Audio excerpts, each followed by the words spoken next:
Ele já despertou a curiosidade de cientistas da NASA nos Estados Unidos. Seu poder de comunicação com os que já morreram é inigualável. Sua forma de enxergar a vida e ajudar o próximo o transformou em um dos principais líderes religiosos de nossa história. Hoje vamos homenagear Chico Xavier e mostrar um pouco sobre este homem tão simples de Minas que é adorado em todo o planeta.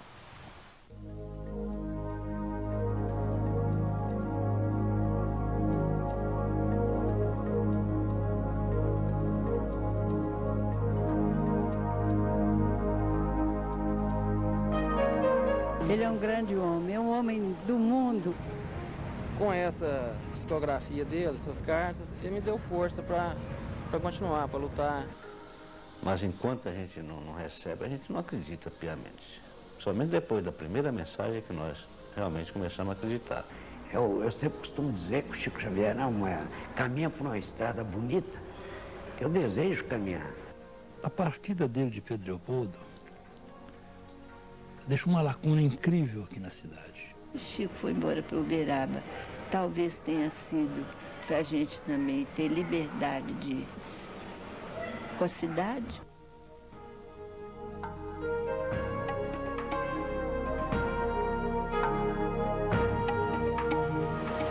Jesus Cristo. Tem pouco? As pessoas hoje em dia têm pouco de Jesus Cristo? O povo está muito distante. A cidade tem 50 mil habitantes e fica a apenas 30 quilômetros de Belo Horizonte. Pedro Leopoldo cresceu muito desde 1910, quando no dia 2 de abril nasceu Francisco Cândido Xavier, com a ajuda da mãe, que morreu quando ele tinha 5 anos de idade, e da madrasta, que o incentivou a estudar a doutrina espírita. O jovem rapaz superou os desconhecidos sintomas de sua forte mediunidade. Desde pequeno via vultos, entrava em transe profundo e conversava com os mortos, inclusive com o espírito da mãe. Tais poderes não lhe deram uma vida confortável como a de muitos outros homens. Antes de seu pai se casar novamente, Chico foi entregue a uma madrinha que o fez sofrer muito. Já era funcionário desta fábrica de tecidos desde os 8 anos de idade. Trabalhou numa mercearia e em seguida foi ser funcionário público, exercendo a função de datilógrafo por 32 anos, até se aposentar. Nesta entrevista, Chico deu a demonstração de que não carrega sentimento de mágoa por ter apanhado muito e ouvir de desconhecidos que era um louco ao ter contato com os espíritos. Uma recordação alegre, porque ela está impregnada de dever cumprido. Chico sempre esteve muito doente. Na infância, sofreu uma moléstia de pele e foi atacado pelo mal de São Guido. Já adulto, foi submetido a cirurgias de hérnia e angina. Sua visão até hoje é deficiente. Com tantos sacrifícios, o médium já ultrapassou 70 anos de parceria com os que já se foram, revelando um mundo espiritual ainda difícil de ser compreendido por nós. Foi aqui no Ribeirão da Mata, mais conhecido como Açude, que Chico, aos 21 anos de idade, avistou pela primeira vez uma luz muito forte e que se transformou em uma pessoa. Essa pessoa se apresentou como sendo Emmanuel, que fez um convite, perguntando a Chico se ele estaria disposto a trabalhar na mediunidade. Mas, para isso, ele teria que respeitar 3 pontos básicos. O primeiro, disciplina. O segundo, disciplina. E o terceiro, também disciplina. E não é que Chico aceitou? A conversa com Emmanuel está narrada nesta placa.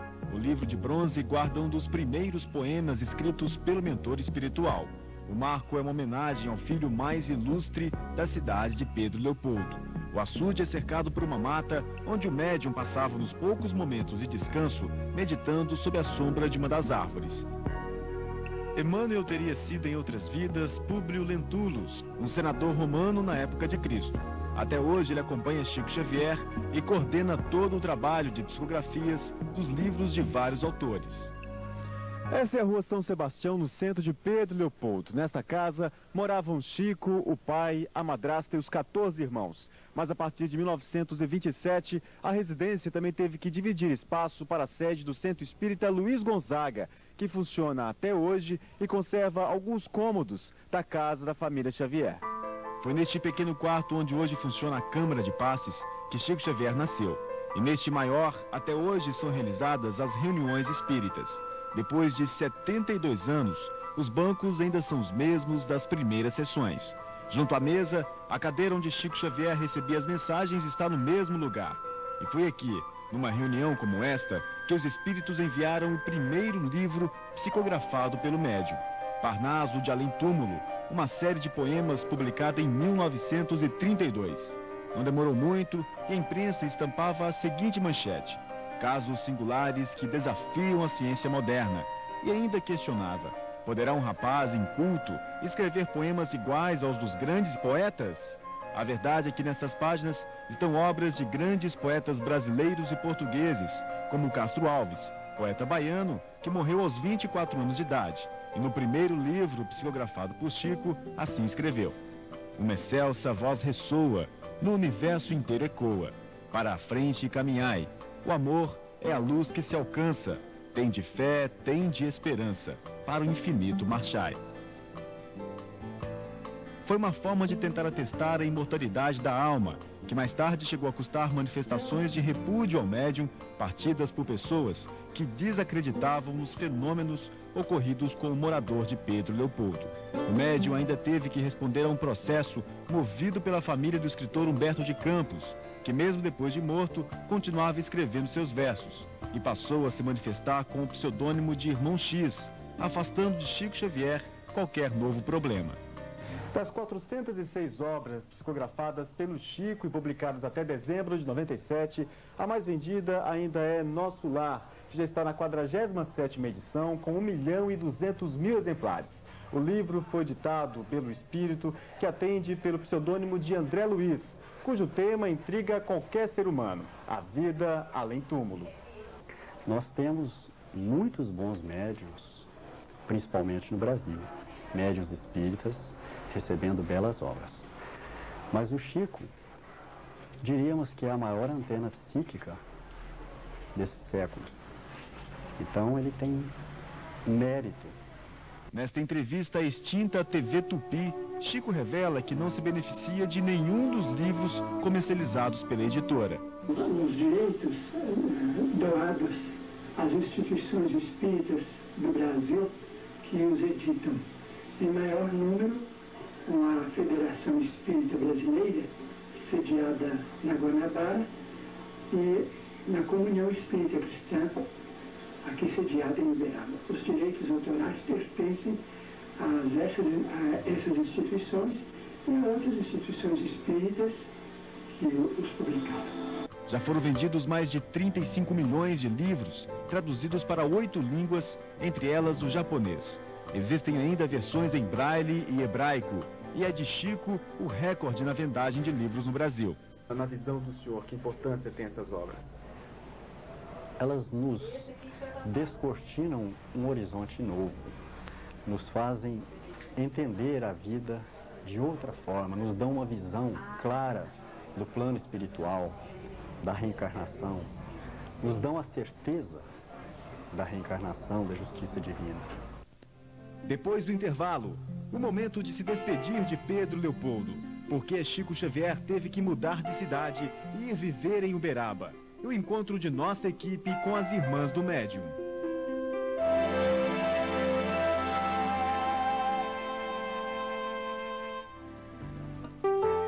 Dos 15 irmãos dos 2 casamentos de seu João Cândido, 6 estão vivos.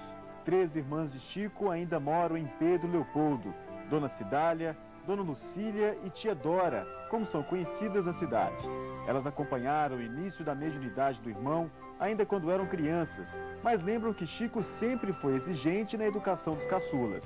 Com a ajuda dos espíritos, o médium, ainda jovem e com muitos afazeres, descobria todas as travessuras dos irmãos.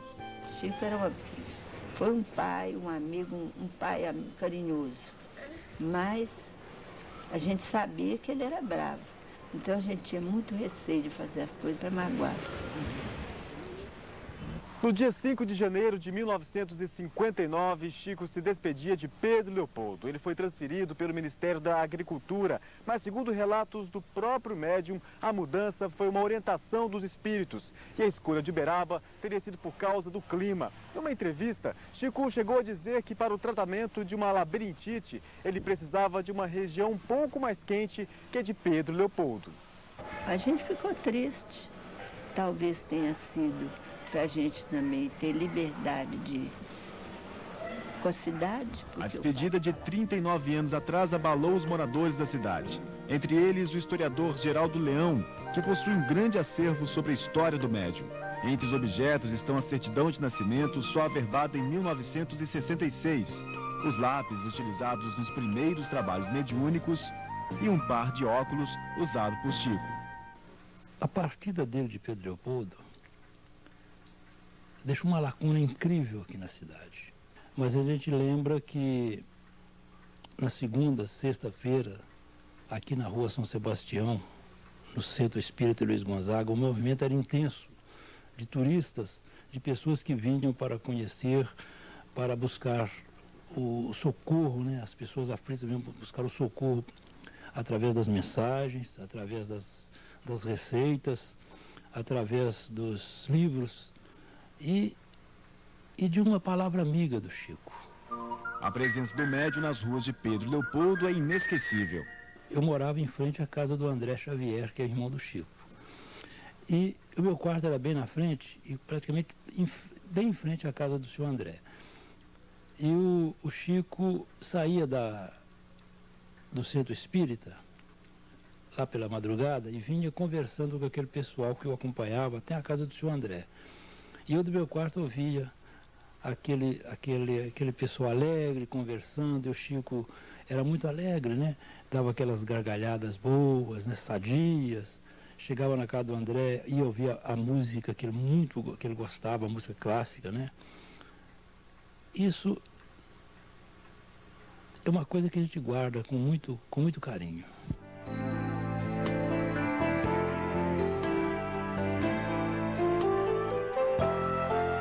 Dona Cidália Xavier lembra que seu irmão sempre teve poucas horas para dormir. O dia dele era assim, levantava cedo e ia direto para o trabalho dele, voltava às 11 horas para o almoço, voltava para o trabalho ao meio-dia. E era isso. Quando era 5h30, 6 horas, ele vinha em casa, tornava a voltar, só voltava meia-noite. Meia-noite, meia-noite e meia, 1h da manhã, porque ele gostava de psicografar lá também. A senhora ficava preocupada com ele? Porque... Eu não tinha preocupação com ele, sempre tenho preocupação com ele. Que tipo de preocupação a senhora tem? Eu amo demais o Chico e eu tenho medo, sim, que aconteça a ele qualquer coisa, mas Deus é maior, Jesus é grande e toma conta dele todos os dias. Apesar da distância entre Pedro Leopoldo e Uberaba, dos poucos encontros com Chico desde sua partida e das trocas de correspondências, Dona Cidália sente que o irmão está muito próximo. A senhora sente saudades? Demais, demais, mas sei que ele não está longe de mim. Eu sei que ele está sempre próximo de mim. O que faz a eu, senhora acreditar nisso? Eu acredito que a gente longe está mais próximo. Ele diz isso para a senhora, nas cartas que ele escreve? Não, eu que acredito nisso. Ele escreve muito para a senhora? Muito não. Ultimamente eu tenho escrito pouco, né? A senhora imagina muito por quê? Não. As condições físicas dele não dá condição para tanta coisa, né? Logo agora que ele começou a trabalhar de novo, está psicografando. E é uma felicidade muito grande para nós. Talvez pela vida difícil de Chico, cheia de dificuldades desde criança, com humilhações e perseguições, Dona Cidália se apresenta como uma grande seguidora e se emociona ao lembrar das dores do irmão. Ele é um grande homem. Eu não posso falar o que ele é para a humanidade, mas para mim ele é um todo, ele é completo.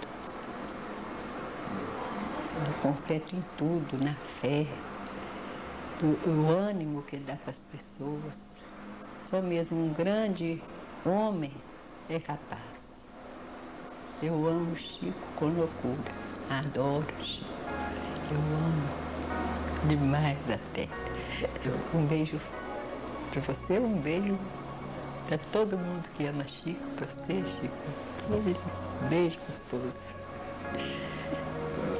Te amo.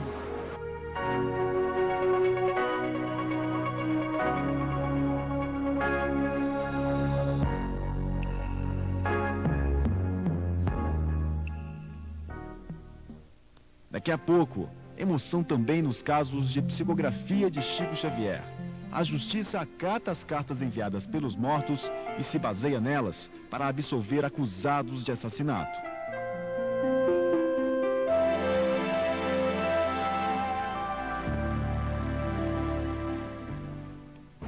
Há 22 anos, quando Goiânia não era tão grande assim, um caso polêmico na cidade mexeu com a justiça brasileira. Um rapaz foi absolvido num processo que o acusava de ter matado o próprio colega. O réu ficou livre da cadeia graças à intervenção do além. Foi mais um fato para tentar comprovar a veracidade das psicografias de Chico Xavier. O caso é narrado no livro Lealdade. De um lado, José Divino, o assassino. De outro, Maurício Garcês Henrique, o morto. E a fúria da família em busca de justiça. José Divino, hoje comerciante, teria realmente premeditado a morte do amigo? Nos depoimentos, a versão do acusado se baseia num acidente. Primeiramente, o que aconteceu naquele dia? Bem, ele foi me procurar cedo para a gente ir para aula, porque a gente estudava no mesmo colégio e ele ia para aula comigo de moto. Ele pediu um cigarro para mim e eu não tinha cigarro. Aí eu fui ao quarto de dispensa onde meu pai guardava cigarro dentro de uma pasta. E ele abriu a pasta do meu pai para pegar o cigarro. E ele não achou o cigarro. Achou um revólver que meu pai tinha na pasta. Ele tirou esse revólver da pasta, tirou as balas do revólver, eu vi ele tirando. Só que ficou uma bala engastalhada, ele não deve ter visto. Ele fechou o revólver e puxou o revólver na minha cabeça 2 vezes brincando. E eu danei com ele, porque meu pai não deixava, tinha ciúmes, não gostava desse tipo de coisa. Eu tomei o revólver da mão dele para guardar, só que eu não guardei o revólver. E nisso eu sou pra cozinha, minha mãe lavando vasilha, e ele pediu um cigarro para minha mãe. Minha mãe deu o cigarro para ele acendeu o cigarro e entrou dentro do quarto. Quando ele entrou dentro do quarto, eu levei o revólver nele e puxei. E aí eu só ouvi o estampido. E ele caiu, o Zé, você me tirou. A casa onde tudo aconteceu já não existe mais. Hoje é um cômodo comercial no bairro de Campinas, em Goiânia. Maurício foi levado às pressas a este hospital, mas não suportou as dores no tórax provocadas pelo único tiro. A primeira reação da família do rapaz morto, aos 15 anos, era de vingança. E até então, nosso problema era prender o rapaz. Porque, afinal de contas, era um assassino. E aquele sentimento de justiça, de vingança, sei lá o quê, a gente tinha ele. Tinha ele bem enraizado. Para fugir do flagrante, José Divino, aos 18 anos de idade, viajou para São Paulo. Mesmo alegando não ter visto o amigo na hora do disparo da arma, ele passou a ser reconhecido nas ruas como um verdadeiro assassino. E o medo de uma condenação o perseguia, principalmente quando ficou sozinho. As pessoas, quando me viam, me chamavam de criminoso. Às vezes eu estava em festa, eu passava na porta do colégio, na época eu era rapaz novo. O pessoal gritava, criminoso, assassino. Nessa época, uma fase difícil da minha vida. Depois que aconteceu isso, antes de um ano do acontecido, eu perdi pai e mãe também. Eu fiquei sozinho. A perda do filho fez Dona de Janira procurar um conforto. 3 meses depois começou uma peregrinação atrás de um sinal que desse a ela a certeza de que depois de morto, Maurício estaria bem. A família recorreu à mediunidade de Chico Xavier. Mesmo assim, teve que esperar muito tempo para que finalmente o filho se manifestasse. 3 meses depois, logo que eu fui no Chico, que a gente passava ali 2, 3 dias nas filas, conversando uma mãe com a outra, trocando as dores. Aí 2 anos depois foi que eu recebi a mensagem. Mas antes disso, a gente já tinha mudado a cabeça, porque já tinha visto tanta coisa no Chico, né? Já mudou tudo. Depois disso, a gente já começou a pensar diferente, de tirar as acusações, Mudou, e não é só a questão de acusação também, é o alívio que deu, porque fora disso, por dentro, a gente tinha acabado, né? Eu tinha morrido, junto com ele. E quando foi que vocês começaram a acreditar que os mortos poderiam se comunicar com a gente?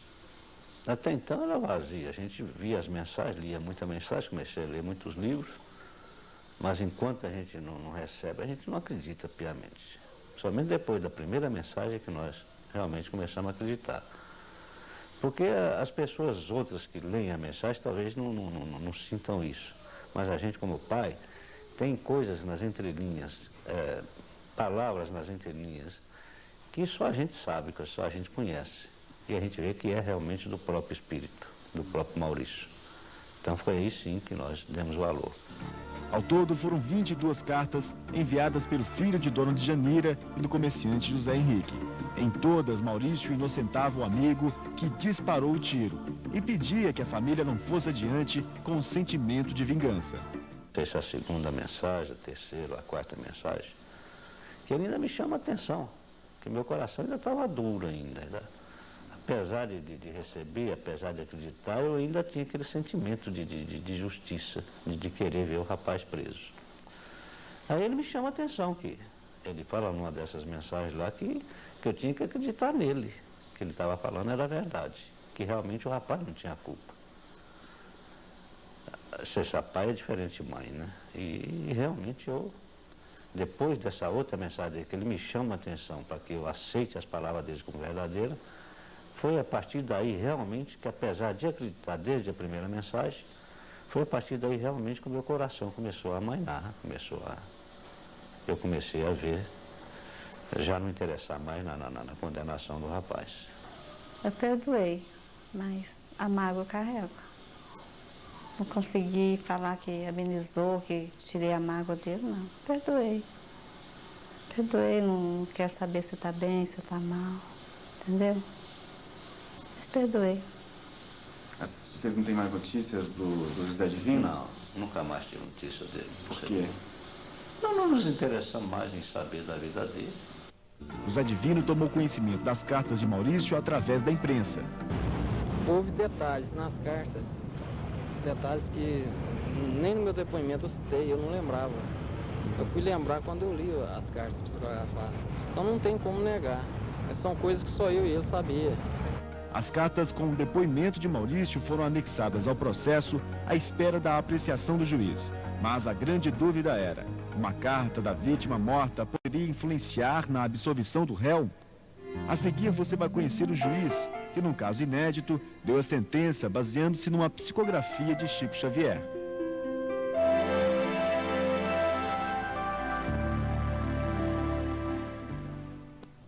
Eram férias forenses e o juiz Orimar de Bastos foi convocado a fazer o plantão em todas as varas criminais de Goiânia. Um dos processos era justamente o caso que se tratava do rapaz que matou o amigo. E pela primeira vez na história da justiça brasileira, nos autos constava uma carta escrita pela vítima depois de morta. Eu peguei o processo, olhei assim a primeira vista, achei que o processo meio complicado, eu afastei, deixei para depois. Decidi todos os processos e voltei nesse. Quando eu comecei a estudar o processo, analisar as provas, porque eu sempre fui criterioso nessa análise, eu esbarrei com a carta psicografada que o advogado havia juntado os autos. E essa carta me chamou a atenção, porque o morto estava narrando os fatos igualzinho o acusado havia dito no seu interrogatório. Foi o que me trouxe, eu me lembro bem que um é a página 100 e outro é a página 170. O interrogatório do rapaz na página 100 e a mensagem juntada nos autos, nas alegações finais do advogado de defesa, na página 170. Eu comecei a fazer análise do interrogatório e da mensagem. E vi que coadunava certinho um com o outro. Eu pensei, mas como que o Chico teve acesso a essa declaração? Foram noites de sono para a melhor decisão. Ali o morto explicava as razões, os motivos de ele ter sido morto. Aí eu fui analisar, inclusive, a perícia feita pela polícia. Na perícia ele explicava a direção da bala, o jeito que foi dado o tiro, que também essa explicação técnica colaborava com as palavras do José Divino. Então eu vi que não foi intencional, não houve dolo, como nós podemos analisar dentro do direito, quer dizer, não teve aquela intenção de matar. O caso foi a julgamento 3 vezes e em todas José Divino foi absolvido. Nas 2 primeiras pelo juiz Orimar de Bastos e numa terceira, já em júri popular, o rapaz foi considerado inocente por 6 dos 7 jurados. O promotor nem quis recorrer da decisão e depois de 4 anos, a justiça encerrou o caso. Perdi 6 anos da minha vida. Então, foram 6 anos enrolado com processo. Parei de estudar. Hoje eu poderia ter formado. Na época eu larguei de estudar, não prossegui os estudos. Só tenho que agradecer a ele e ao Chico, né? Colegas meus diziam, eu ia passando às vezes no corredor fora, falava, vem o juiz do além, juiz que decide do além. E isso foi uma crítica até que eu já estava encabulado. Será que eu agi certo, será que eu agi errado? Se não chega a tanto, pelo menos o juiz Orimar de Bastos, por intermédio de Chico Xavier, também recebeu cartas de colegas que já se foram. Ele veio receber uma carta psicografada, dirigida a mim, através do espírito do Dr. Adalberto Pereira da Silva, que foi juiz em Piracanjuba, onde eu também havia sido juiz, e ali ele veio narrando o porquê que eu fui envolvido nessa decisão. O juiz Orimar de Bastos hoje está aposentado, mas exerce a função de advogado no estado do Tocantins. As lembranças do episódio que quase levou José Divino para trás das grades deve virar outro livro. Juiz e réu se viram muito pouco. José Divino acompanhou toda a entrevista no salão do júri do Fórum de Goiânia, disfarçado de operador de iluminação de nossa equipe. Escutou atentamente o que nunca teve a oportunidade de ouvir antes. Se houvesse a condenação, o Divino hoje talvez seria uma pessoa estigmatizada. E eu acredito que a justiça foi feita. E a justiça foi feita, vão acentuar, graças àquela mensagem que foi ali dentro. Por isso que eu acredito, sempre falei e falo, temos que dar credibilidade às palavras de Chico Xavier. Porque se fosse qualquer um outro, talvez a gente não acreditava. Mas com o Chico a gente tem que acreditar. Você acha que o juiz agiu certo mesmo, José Divino? José Divino? Mas eu sei que é o José Divino. Esse é o José Divino. Eu não conhecia ele, tá vendo que eu não conhecia ele? Você já chegou a falar isso que o senhor me falou ali pro José Divino? Não, aliás, eu ouvi o José Divino uma vez só. Eu não conheço o José Divino. Agora você me falou que esse moço aqui é o José Divino, até foi uma surpresa que eu tive e tenho o prazer de dizer realmente, eu apliquei a justiça. Eu acho que se realmente você fosse condenado, você teria um estigma na sua vida. Porque eu tenho certeza absoluta, como eu disse no processo, você não fez aquilo por querer, aquilo foi um acidente. Eu tenho certeza que ficou marcada a vida toda você com isso aí. Mas eu acho que Deus é muito grande e você deve saber que foi uma aprovação que você teve, né? A família foi feita à vontade de Maurício inocentar o amigo. Há muito tempo, Maurício não se comunica. A última notícia foi dada pelo próprio Chico Xavier. Ele estaria estudando engenharia elétrica no plano espiritual. Mas antes de se dedicar à nova tarefa, o jovem deixou, através de Chico Xavier, mensagens para confortar a família. Peça a meu pai para que no íntimo aceite a versão que forneci do acontecimento que me suprimiu o corpo físico. Não se procure culpa a ninguém. Tudo está encerrado em paz. Outros casos, como o de Maurício, surgiram nos tribunais brasileiros. A Psicografia ante os Tribunais é um livro que trata justamente do assunto. Chico Xavier chegou a ser interrogado para um processo instaurado em Gurupi, Tocantins, em que um rapaz matou o irmão. Através do médium, o espírito do morto também pedia a absolvição do acusado. Mas e quando Chico partia? Será que os espíritos que se comunicam com o mundo através dele deixariam de enviar as suas mensagens e livros? Bem mais modestos que o grande espírita, alguns homens já trilham o mesmo caminho. Coincidência ou não, vivem em Uberaba e já trabalharam com o médium. Tanto que a existência dos discípulos de Chico Xavier já corre pelo Brasil. Nós estamos em frente ao Centro Espírita Aurélio Agostinho, onde trabalha o médium Celso Almeida. O centro fica lotado de caravanas do país que chegam a Uberaba na sexta-feira, dia em que são realizadas as reuniões públicas. A maioria é formada por mães que vieram tentar um contato com filhos que já desencarnaram. É sempre assim. Quem deseja receber notícias de alguém que já morreu, deixa anotado o nome e datas de nascimento e de morte do falecido. Mas nem todos são atendidos. Durante 1 hora, o espírita Celso Almeida utiliza um lápis e, com uma velocidade fora do comum, escreve notícias enviadas por moradores do plano espiritual. Em média, são 6 mensagens recebidas e todas são lidas para o público presente. O reconhecimento através de detalhes contidos nas psicografias é imediato. E não me falta o socorro daqueles que me chegam através da bondade de Deus para o auxílio que me socorre à dor da saudade. No sábado é vez de buscar ajuda de outro médium que também recebe mensagens dos mortos. Carlos Bacelli já trabalhou por vários anos com Chico Xavier. Nas suas reuniões, também realizadas aos domingos, está boa parte das pessoas que no dia anterior foram até Celso Almeida. É uma busca incansável de conforto para mães que perderam filhos em tragédias, como esta senhora, que saiu de Montevidéu, no Uruguai, atrás de notícias confortantes da filha. Esta mensagem me ha ajudado a sobrellevar o dolor da pérdida. Sentimento de alívio por causa do contato via carta parece não envolver somente os que ainda estão por aqui. Do outro lado da vida também a saudade. As boas lembranças do convívio com os encarnados partem junto com a alma. E quando ele disse que ele estava se sentindo um ator com tantos holofotes, isso ficou evidente, porque meu filho era uma pessoa muito alegre, muito brincalhona, e tudo que está aqui veio assim, dando um conforto que não tem palavras para explicar. Mas estes 2 homens seriam mesmo sucessores de Chico Xavier? E se o Bacelli partir primeiro que ele? E Chico acendeu uma grande fogueira e que nós, os outros médios, não passamos de lenha para essa fogueira, não é? E o termo discípulo de Chico caberia a Bacelli e Celso? Eu sempre costumo dizer que o Chico Xavier caminha por uma estrada bonita, que eu desejo caminhar, mas ainda estou distante disso. E eu estou aqui junto a essas mães, junto à dor do meu semelhante, aprendendo alguma coisa, alguma forma de ajudar alguém. O curioso sobre as pessoas que procuram os médiuns de Uberaba é que a maioria, para buscar um contato com os espíritos, ignora a diferença das religiões. Essas pessoas vêm aqui trazidas pela fé em Jesus Cristo e na imortalidade da alma. E se aqui vêm é porque acreditam na possibilidade do intercâmbio com esses familiares de além-túmulo. Porque nós precisamos ainda entender que esse problema de religião, ele ainda é muito pequeno diante da vida infinita, não é? Nós não podemos encarar religião como nós encaramos, por exemplo, times de futebol.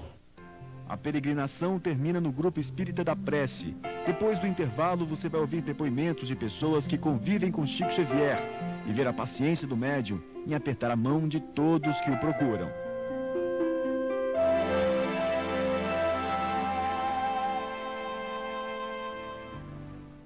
Chico Xavier nunca trabalhou sozinho. Para suportar as críticas dos descrentes de suas obras, sempre contou com a ajuda de amigos. Os boatos já mataram o médium várias vezes. Muito bem essa história da morte. É mentira, não é? É brincadeira, não é mentira. O senhor sabe como é que começou essa onda, Chico? Não, não sei. Nós sorrimos ao lado dele há poucos meses, na residência dele mesmo, ele dizendo que na atualidade ele já está com a passagem comprada, mas que a empresa não quer levá-lo. Acho que está pronto, né? A hora que Deus determinar e achar que ele deve retornar ao mundo espiritual, ele retorna. César Carneiro trabalhou 34 anos com Chico Xavier e hoje auxilia o médium Celso Almeida nas reuniões espíritas. O trabalho ao lado de Chico fez com que escrevesse o livro Encontros com Chico Xavier, que, segundo o próprio autor, reúne 56 casos de ensinamento e conduta de seu grande mestre. Os amigos auxiliam o médium nos trabalhos em que Chico não pode estar presente por causa da saúde precária.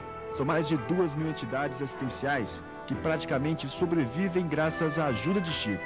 O asilo em frente à casa do médium é um exemplo. Para manter os 28 internos, a casa conta com a venda de livros psicografados por Chico. Membros do Grupo Espírita da Prece ainda trabalham durante a semana. Distribuem alimentos para cerca de 700 pessoas carentes de Uberaba.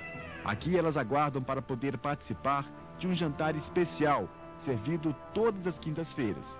Nossa equipe acompanhou o esforço dos voluntários num dia ainda mais especial, 2 de abril, data do nascimento de Chico. Tem gente que às vezes não tem uma carne para comer, tem gente que come só angu na janta, às vezes no outro dia não tem nada para comer, tem muita pessoa que está satisfeita, sim. Na década de 80, a distribuição de cestas de alimento no Natal reunia multidões de humildes que formavam uma fila quilométrica no bairro onde funciona o Grupo Espírita da Prece. Essa senhora, conhecida como Dona Yolanda César, de São Paulo, era a grande patrocinadora da distribuição, que hoje, mais modesta, é realizada semanalmente pelos companheiros do médium em Uberaba. O movimento aos sábados, em frente ao Grupo Espírita da Prece, é engrossado pelas famílias que passam o fim de semana em Uberaba em busca de conforto. A notícia de que Chico estaria frequentando as reuniões da casa ajudaram a aumentar o número de fiéis, que fazem plantão desde cedo para poder se encontrar com o médium. Na sua simplicidade, na sua humildade, este homem conseguiu transmitir para todo mundo espiritualista exatamente a mensagem que deveria ser concedida a todos aqueles que se dedicam aos estudos espiritualistas, independente de crenças. E que eu gostaria de estar sempre ao lado dele para aprender com ele a humildade, o amor, a caridade que ele pratica. Para mim ele é um espírito de luz, tá? Que veio aqui para ajudar muita gente e cumprir a missão dele na Terra. É um anjo que Deus mandou para trazer luz para a gente. Muita paz. Mas quem procura Chico? O espírita João Cuim, também autor de livros sobre o médium, esteve junto a ele por longo tempo. Geralmente, as pessoas mais abastadas, mais assim, aquinhoadas, o procuram por causa de dores íntimas, né? Depois de 4 anos sem sua recuperação, pôde estar de volta a casa. Quem trabalhou mais, a medicina entre os homens ou a medicina espiritual? Olha, eu tenho muita fé na medicina dos homens, mas a medicina da espiritualidade deve ter ajudado bastante também para que corresse tudo bem, para que ele voltasse a estar junto conosco na Casa da Prece. Chico é sempre acompanhado por Eurípides Higino dos Reis, dentista, e que o médium tem como um grande filho adotivo. A debilidade física limita suas mãos, que lentamente preenchem as folhas de papel com palavras ditadas pelos espíritos.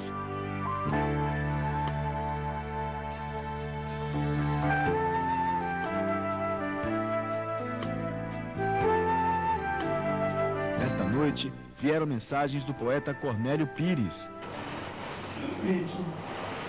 Vale no mundo, fé em Deus e amor profundo,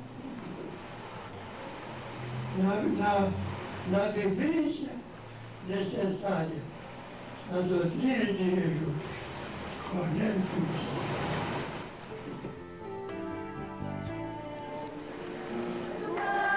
Da reunião espírita, Chico não vai embora. É chegado o momento mais esperado por todos. Para receber a multidão que quer vê-lo, foi organizada uma fila para que cada um possa realizar o grande sonho, que é entrar no centro e receber, mesmo que por alguns segundos, o cumprimento do médium.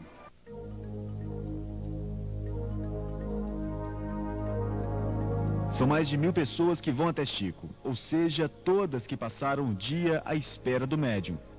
As pessoas beijar-lhe a mão. As pessoas mais precisam hoje em dia. Jesus. Muito. Jesus Cristo. Tem pouco. As pessoas hoje em dia têm pouco de Jesus Cristo. O povo está muito disperso. Jesus Cristo. Mais do que de pão. Mais do que de pão. De pão, tem muita assistência. Abriu o coração para Jesus. Abriu o coração para Jesus.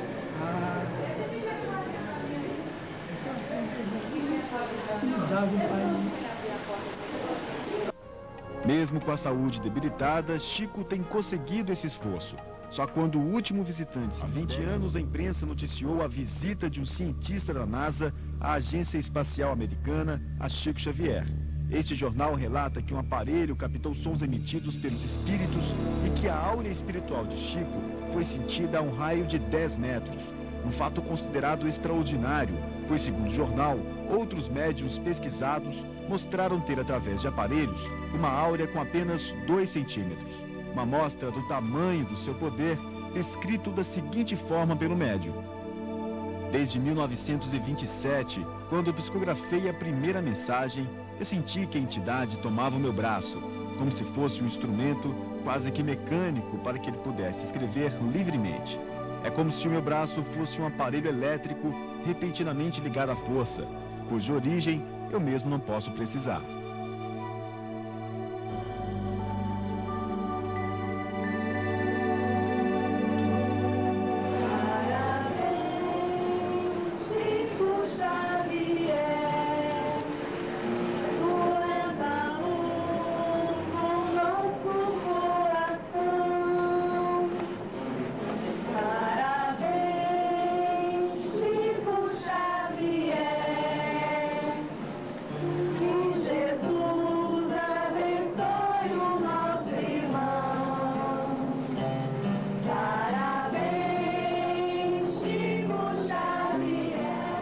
Este programa foi uma iniciativa das emissoras do Sistema Integrado de Minas, TV Ideal, TV Integração e TV União. A sua produção só foi possível graças ao apoio expressivo do Dr. Eurípides dos Reis e da Comunidade Espírita do Triângulo. Agradecemos a Maria Luísa Mendanha, responsável pela produção deste programa. O Sistema Integrado de Minas agradece especialmente ao jornalista Fábio Castro, que com precisão e sensibilidade passou à tela toda a pureza e dedicação espiritual do grande médium e maravilhoso homem que é Chico Xavier.